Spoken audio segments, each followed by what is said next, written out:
बस एक वाक़या जिक्र करके ख़त्म करूं। अभी रमज़ान से पहले मैं गुवाहाटी से बागडोगरा एयरपोर्ट पर जाने के लिए फ़्लाइट में बैठा, आसाम गया था एक प्रोग्राम में। गुवाहाटी से बैठा तो वेस्ट बंगाल में एक एयरपोर्ट है बागडोगरा, मेरे बाजू में एक जवान बैठा था। बोर्डिंग होते ही मैंने उसको देखा, अभी तो हवाई जहाज़ ने टेक ऑफ भी नहीं किया था, वो एक किताब पढ़ रहा था। फ्लाइट उठा, वो किताब में ही तल्लीन रहा, इंग्लिश की किताब पढ़ रहा था, खूब किताब पढ़ रहा था। अब उसको पेशाब की ज़रूरत आई, मैं भूख लगी थी तो सैंडविच मंगवा कर खा रहा था। वो बेचारा निकला तो उसका ज़रा हाथ लग गया तो मेरी सैंडविच गिर गई। उसने सॉरी कहा, मैंने कहा it is okay, take it easy, यानी उसको कोई टेंशन मत लो, गिरना थी गिर गई। वो पीछे गया फ्लाइट में, पेशाब पानी की ज़रूरत पूरी करके हाथ वाथ धोकर नई सैंडविच खरीद कर लाया और मुझे उसने दी। मैंने कहा आप क्यों ये सैंडविच दे रहे हैं? कहा कि गुरुजी मेरे हाथ से आपकी सैंडविच गिर गई, इसलिए मैंने ज़रूरी समझा कि मैं आपको नई सैंडविच ला कर दूँ। अखलाक।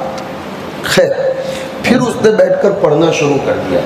उतने में जिस एयरपोर्ट पर उतरना था वो एयरपोर्ट आया तो मैंने उसको पूछा कि तुम हो कौन? उसने कहा मैं यहूदी हूँ। क्या हूँ? यहूदी। मैंने कहा तुम? कहा ये पढ़ पढ़ कर ही तो हम तुम्हारे ऊपर हुकूमत कर रहे हैं, और तुम्हारा नौजवान फ्लाइट में बैठेगा तो गेम डाउनलोड करके गेम खेलने के सिवा दूसरा कुछ करेगा ही नहीं। जब तक तुम्हारी कौम स्टडी नहीं करेगी तब तक वो हम पर हुकूमत नहीं कर सकती, उसने साफ कहा। फिर उसके साथ मैंने थोड़ा सा और खुला।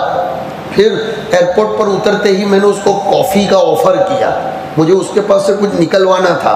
तो उसने बोला कि देखो गुरुजी, हम जानते हैं कि जिस दिन तुम्हारी कौम चीखना चिल्लाना मोटी मोटी बातों करवानी, केवी मोटी बातों खबर, आपनो जवानियों एक कप चाय पीता पीता 10 गवर्नमेंट ने नीचे बेहाड़े ने 10 जोड़े के काले एक बेही जवान होया ने घेर आवीने पाछो जे हतो तेने ते।